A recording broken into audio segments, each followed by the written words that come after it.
All right, folks, we're going to go ahead and get started here. Chris, give me one more thumbs up if you can hear me. All right, good, excellent. All right, folks, 4 o'clock on March 26th here, our second meeting for the Dayspring team to discuss our response to COVID-19 and where we are as an organization, and then also give opportunities to everyone to ask questions. All of the regional managers are available to answer questions after this meeting. I know that a lot of times folks have more questions that are burning on their minds. I don't know that we have all the answers, but what we're endeavoring to do is to get you all information as to first of all, how we are handling this and what we're doing.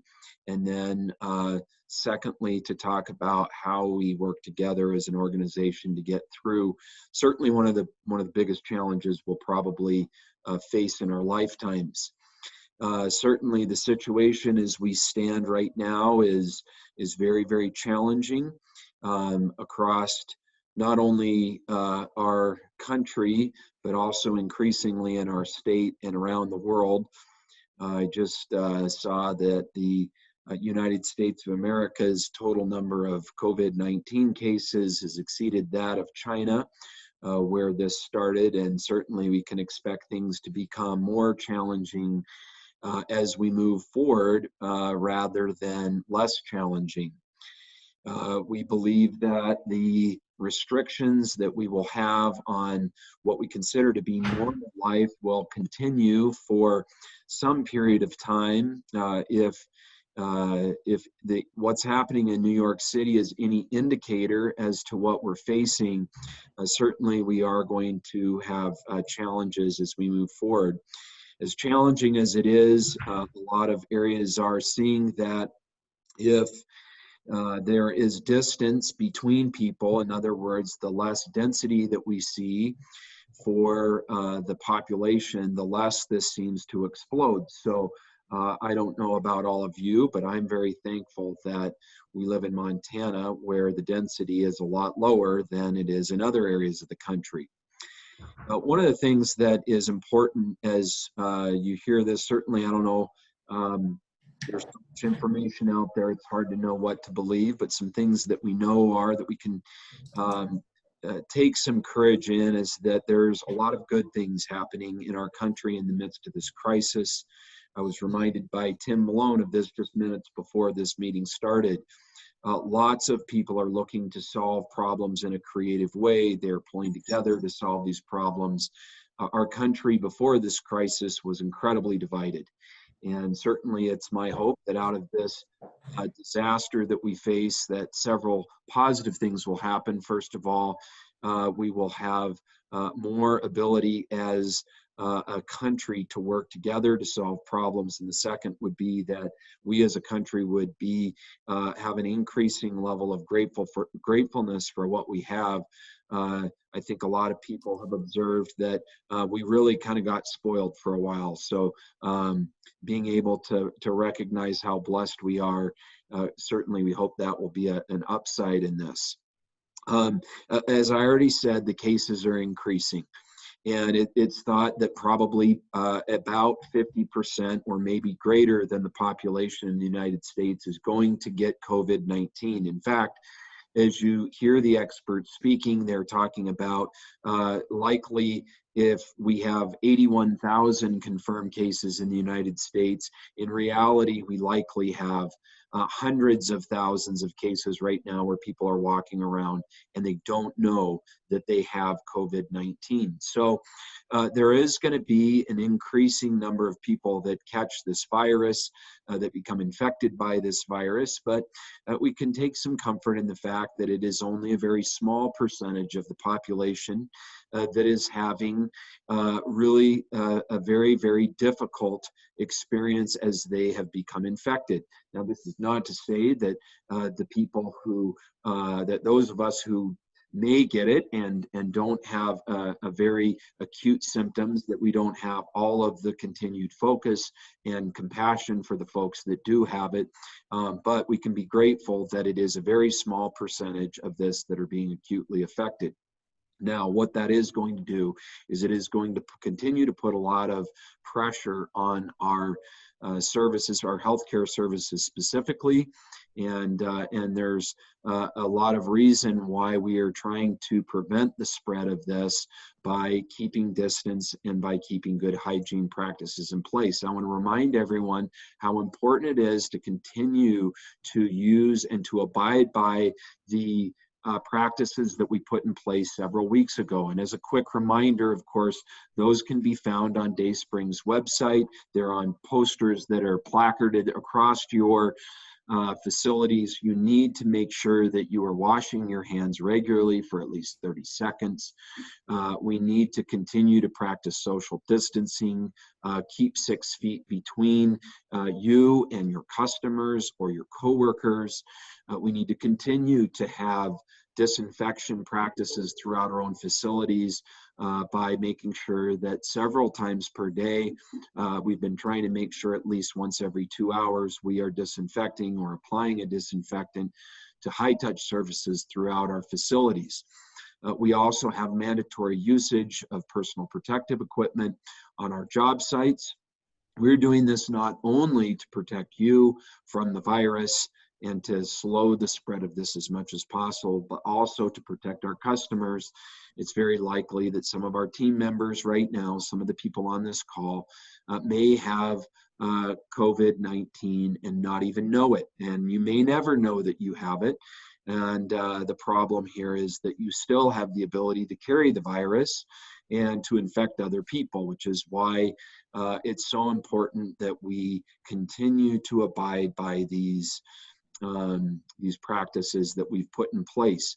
It's also important that you continue to protect your immune system.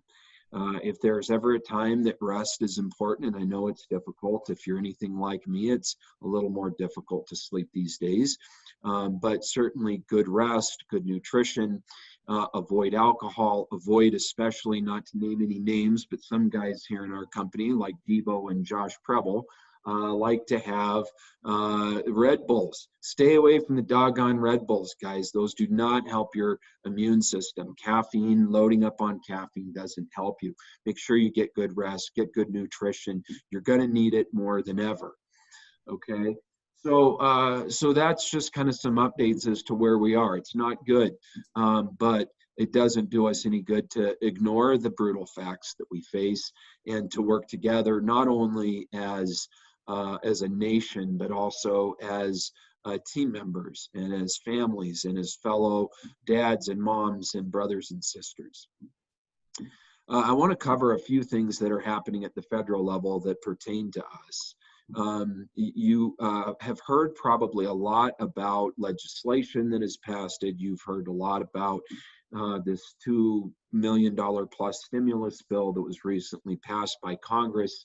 I have to tell you, we don't know about all the implications of this. In fact, the document that I have up right now, give me a thumbs up if you can see the document that I have up right now. All right, excellent. This document just came out last night. This document is required to be posted throughout our organization, so every single branch will have this up. You'll be able to see it. This gives the most recent information that we've been able to find for the paid leave entitlements that were passed. What this requires our organization to do, for Dayspring to do, is from starting April 1st and then going through December 31st of this year, we are required to provide up to 2 weeks or 80 hours of paid sick leave to every employee. So what this will provide for to each employee is that if you get sick from COVID-19, or if you are, you can see here some of the areas where this applies. One is if you're quarantined, another is if you have a doctor's recommendation that you self-quarantine, if you are having symptoms, if you're required to care for someone who's having symptoms, or if you need to provide for care of a child whose place of care, in other words, their child care is unavailable, or this number 6, which I have no idea what it means. If any of these apply, that you will be provided additional 80 hours of paid sick leave. Now, I want to just recommend that everyone really is careful. This is only 80 hours, okay? And so that's what you have by this federal law that is passed. So, you know, be smart. I just want to encourage people to be really mindful and be smart about when you take that. And my recommendation is to use it, of course, for bona fide cases where you really need to use this. I think if you look at the 6 conditions that are here, probably anyone could get the 80 hours whenever they want it. I think probably everyone's going to fit one of these areas. But my recommendation is if you have work available, save this for when you need it. That's just my side commentary.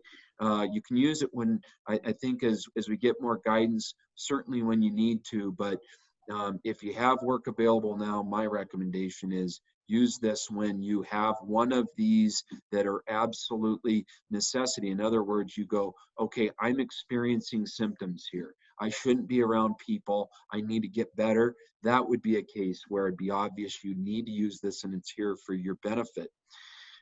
So anyway, as we get more information, we will provide that to you. This will be posted around our facilities. Next piece here is just some guidance we want to provide to everyone on how they should discontinue home isolation. Some people will be required to isolate. So here's our guidance for how that will work. This document will be available on Bamboo.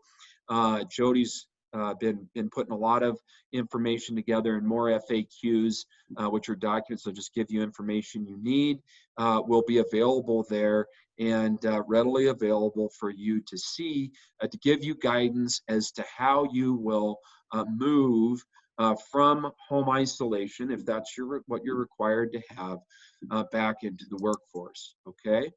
The next piece that we wanted to make available to everyone are just places where they can go for resources. There's a lot of resources, not all of them are good, but these are some ones we wanted to draw your attention to, and this will also be on Bamboo. There's some national resources available that are on the CDC websites, and then also the National NIH, National Institute of Health. Is that right? Or is it National Infectious Health? Chris, anyway, doesn't matter. If you go nih.gov, you'll get there. And then Montana has a state Department of Health COVID-19 website. That's also really helpful because it gives a better idea of exactly what's happening in Montana. And of course, Dayspring has information about what our disinfection protocol is there. That's at the top. And then the Restoration Industry Association, of which we are members, has a COVID-19 resource page. A lot of information there that's specific to restoration companies. Finally, there's local resources that we've got available here for each of our branches. You can see what those are. If you're, for example, in Bozeman, we've got the Gallatin County Health Department information, Butte, Helena and Lewis and Clark, Great Falls, Kalispell there in the Flathead County, and then Missoula's there. If you want local information and how this is impacting us at each of these places, you can get that information there, okay? So that pretty much covers just kind of some of the general information that we want to provide you. We will continue having these updates within our organization every single week so that you, as long as we're able to communicate with you all about what we know and share information with you. One of the things that we will be looking at over the next week, and we will provide more guidance next week to you on, is the issue of at-risk individuals who we very, very much want to protect within our company. This includes employees who are over the age of 60, those who have respiratory issues or challenges. That would include asthma, It includes people that have maybe recently had surgery or other issues that would cause them to be compromised in their immune systems. These are not often included in a lot of these guidance documents, but we want to make sure that any team members who fit these at-risk categories are protected, and we will be providing more guidance to you as to how Dayspring specifically is handling that next week. In the meantime, if you want information about that, we may not have the information available, but if you want to dialogue more with us about that, please let either Jody or myself know. Okay, so that kind of concludes the first issue that we wanted to talk about. The next issue that we wanted to discuss is Dayspring's response here. So our company is being called on in all of our locations for, especially as this explodes, for disinfection services. And this is a really important service that we can provide and in a way that our company can help in this time of crisis. You know, my level of respect for and just admiration for medical professionals, especially the nursing community right now, is just off the charts. I mean, these people are on the front lines. They're working tons of hours. They're exposed all the time to the sickest people. And so my hat's off to them. I don't mean to compare necessarily what we're doing to that, but it is a very, very important service to help make sure that people don't have more infection and we don't see spread of this beyond what's possible. And so we've been working through how we are disinfecting. And I just want to say thank you to, I know Lisa and Chris and Nicole have been working on this document, and Grace has been working to kind of put it into a format that we can use across all 6 of our branches. Now, as we go through this, I just want to hit some of the high points of what is really important from a protocol perspective in what we're doing to help keep businesses and homes and hospitals and schools and senior living and all sorts of places who are inquiring what we're doing to help and kind of do our part here. Okay, so what we're doing proactively is called our level 1 disinfecting protocol. This here will be shared throughout our organization. These are really the touch points. We are treating with an EPA, what's called list N disinfectant. There's a specific list that the EPA has developed where they have been approving disinfectants that are effective against this novel coronavirus. And so we want to first of all make sure we're using only disinfectants that are on that list.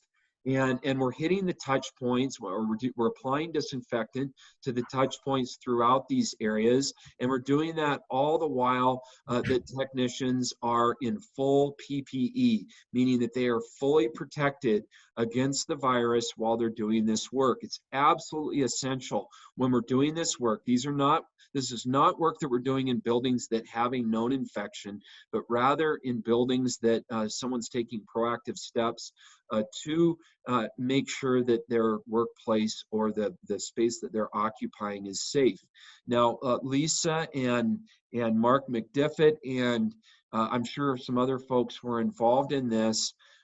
They also made a video that will be available on the platform that we're using as a learning management system for doffing and donning PPE, or maybe I should say more correctly, donning and doffing PPE. So donning is putting the PPE on and doffing is taking it off. Now there is a very specific way that PPE has to be put on and taken off to avoid risk of exposure. And so you have to follow the instructions that we have for this exactly how we have specified.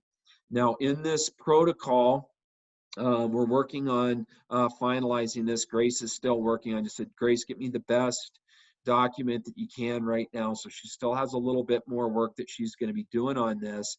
But I'm just going to walk through the process that we're using so everyone's clear.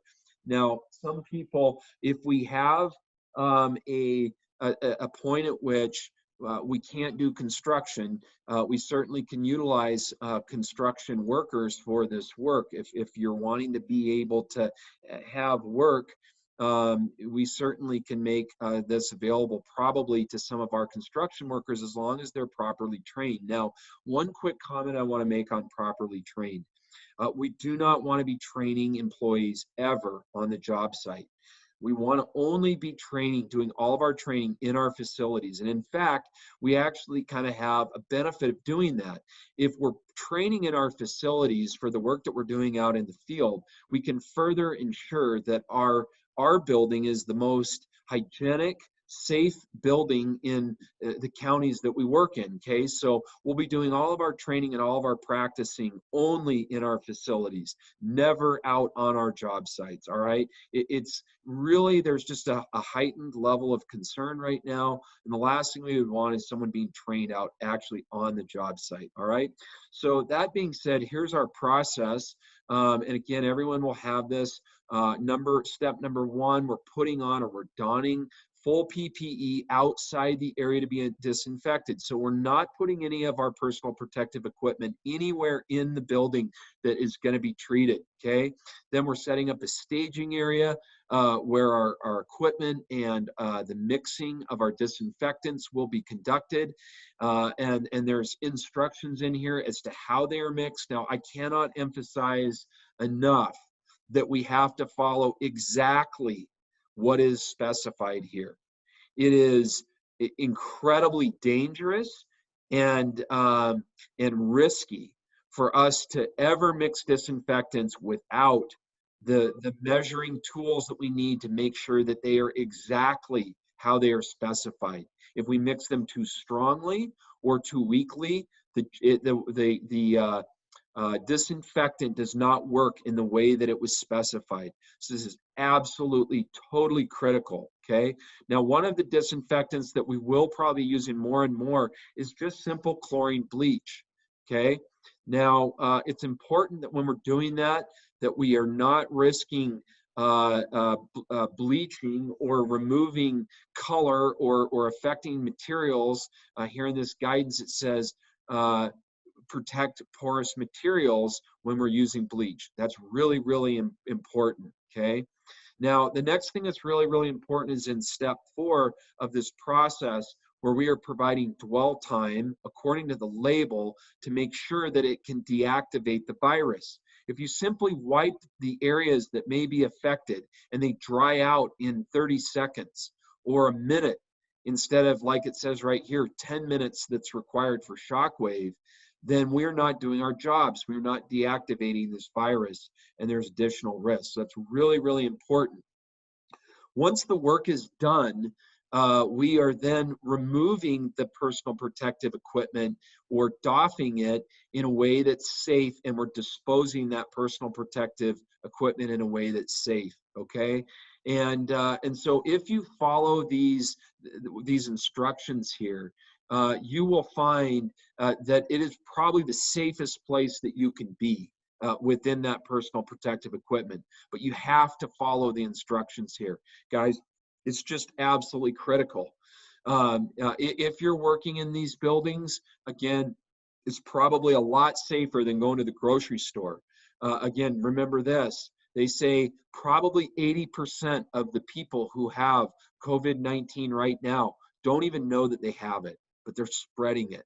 So that means that we have right now gas stations, banks, grocery stores, our places of business, our vehicles. They have this virus there, and that's why it's so important. Don't touch your face, wash your hands, keep social distancing in place, and make sure that we're keeping our workspace disinfected. All right, now one of the things that we have to make sure that we are absolutely staying on top of is making sure that people have got the proper training for this work. And so we will be using this document right here, this training checklist for infection control training that we're doing. Okay, and we're going to be asking to make sure that for each of these areas that you and your manager are signing here, that you are qualified to do this work. We don't want people doing this work without proper training, without actually conscientiously making sure that the work that they're doing is being done safely. If you are following the steps, if you are following exactly what we're doing, you are, again, way safer than you are anywhere else, and certainly you're an order of magnitude safer than anyone who's working in healthcare right now, okay?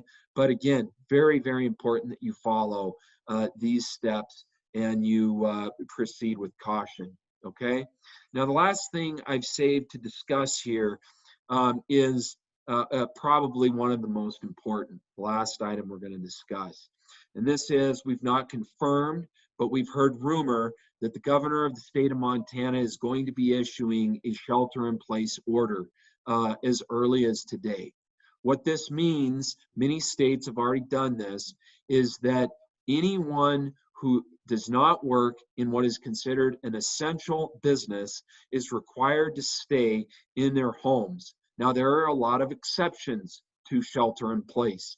For example, plumbers have an exception. Healthcare workers have an exception. Emergency personnel have an exception. Lots of businesses that are required have this exception. We have reached out to the governor's office and spoke with them, or I'm sorry, we've informed them of this exception as early as last Saturday, and we continue to communicate with their office, actually even today up through this afternoon. We have, according to several pieces of federal guidance, the restoration and disinfecting businesses have been accepted, which means that you will be able to continue to do work as Dayspring requires you to work without violating this shelter-in-place order. Now, that being said, there's two documents that we will be providing to you that you need to carry with you in your vehicles at all times, okay? One is a letter from our attorneys that says that Dayspring is a business providing residential and commercial emergency restoration, remediation, and repair services. It includes providing disinfection, infection control services, and that it's necessary for the state of Montana. I want to make sure that everyone has this document. We're going to be getting this document printed in mass copy and laminated. We need to make sure that this is in your vehicles at all times, okay? Likely we will have a front and back document. I don't know if I've got the other one here. You know, I might not have it here. Hold on just a sec. I'm going to try to grab the other one. No, it doesn't look like it here. Hold on. Bear with me. I'll pull one other document up. This document here. So the one that I just described will be on the front of the letter, and then this one here, hold on, will be on the back, which speaks to the disinfection technology that we have, and that work is a critically important piece of business. Certainly, we expect that the work that we do with disinfection will have increased demand, especially as more and more people get sick. So that is really important, and really the last thing we have to share. So just to recap, big three takeaways for today are, number one, the situation that we face continues to be increasingly difficult. It's very, very important that you continue to follow the guidance and guidelines that we put in place weeks ago with respect to hand washing, utilization of personal protective equipment, disinfecting our workspaces, and then also observing social distancing. Okay, we will have documents as they become available from the feds or the state, and those will be either on Bamboo HR, on our Bamboo site, or posted in our offices. Second piece is we have a protocol and a process for disinfection. You need to follow it exactly. If you follow it exactly, you can help out in a very, very difficult time in society, and you can keep yourself very, very safe. as I think I pointed out last week, when people followed personal protective protocols, 42,000 people went into the most infected areas in China, and none of them got sick, not a single one, when they followed personal protective equipment guidelines, okay? Number 3 thing is you need to make sure that you have the letter that is, one of them is pulled up here on the computer right now, in your vehicles. Keep them there in case there's any sort of official who asks you why you're out working. You can simply provide this information to them, and then you'll be able to continue your work. Now, it's possible that you could have an authority, someone who's an authority, whether it be a police officer or some other law enforcement professional, who even after seeing the documentation could say, I don't care, you need to stop what you're doing and you need to go home. If that happens, you need to simply comply and obey the request that they've given you. However, it's very, very unlikely that that will happen. We're talking to restoration companies all over the country right now, and this sort of documentation has been honored in almost every single case that we're aware of. Okay, so that concludes our time for today. I'm sure that some people have questions. I don't know that I'll have the answers that you want or the answers off the top of my head that I can provide, but I'll do my best, okay? If I don't have the answer, I'm just going to be honest and tell you I don't have the answer, all right? So I'm just going to open it now to any questions you may have. I know a lot of people are on the line. However, you will need to unmute yourself if you're going to be asking a question, because right now I muted everybody.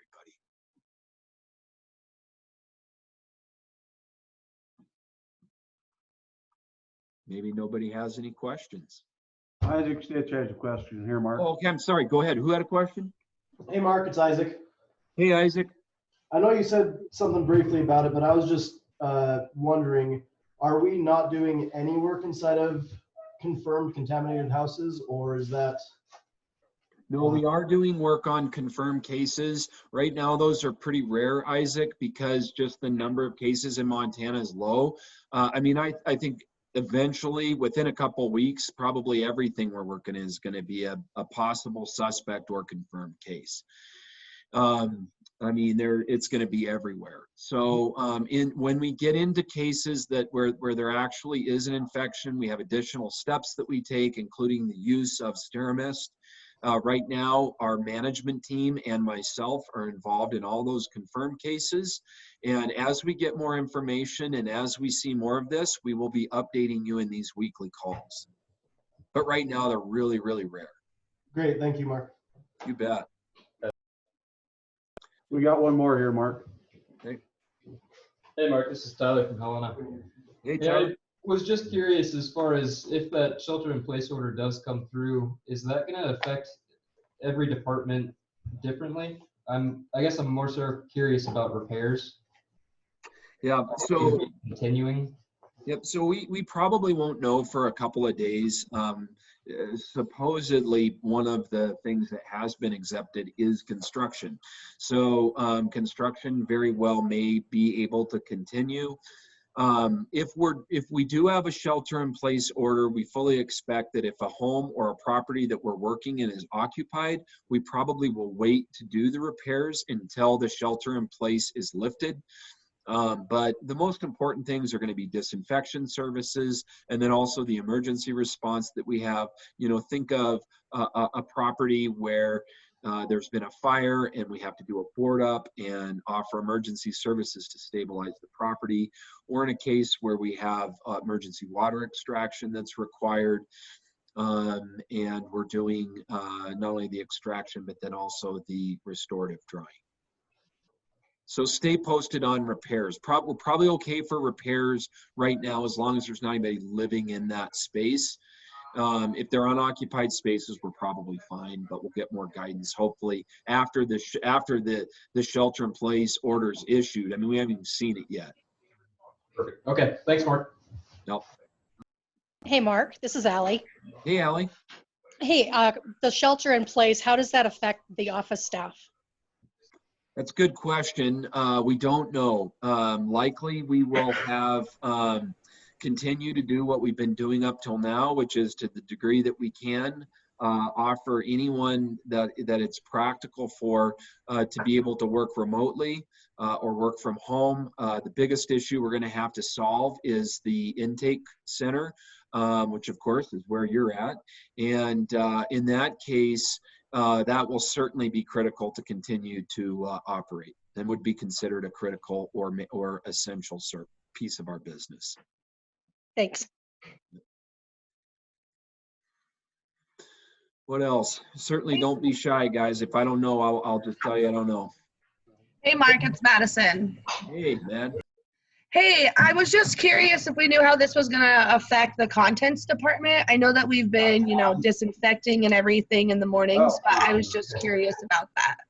Yeah, if we have a concern that we are not able to comply with the shelter-in-place order, we will communicate that to you directly. To be honest, it depends on what we're doing with contents.